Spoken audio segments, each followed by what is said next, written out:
ফ্যাসিস্টের এক টাকলা মুরাদ।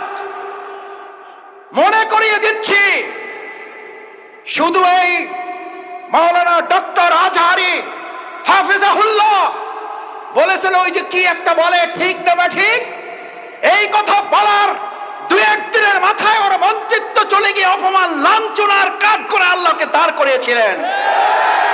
আজ যারা আজহারিকে আজহারি কিংবা ফাজাহারি বলেন, আপনাদেরকেও লাঞ্ছনা এবং অপমানের শেষ ঠিকানায় পৌঁছে দিতে ওই আল্লাহর সময় দরকার হবে না।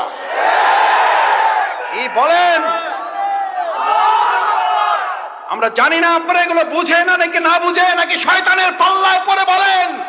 বাংলাদেশ জামাত ইসলামী 15.5 বছর বিরোধী দলে থেকেছে, আর আপনি ক্ষমতা ছাড়ার পর 15.5 সেকেন্ডও থাকতে পারলেন না। এমন কি উন্নয়ন করেছেন যে উন্নয়নের প্রতিফলে 15.5 সেকেন্ড বিরোধী দলে থাকার সক্ষমতা হারিয়েছেন? তার মানে হচ্ছে দল হিসাবে আপনারা জাতির উপরে জুলুম করার প্রতিদানে আপনারা পেয়েছেন।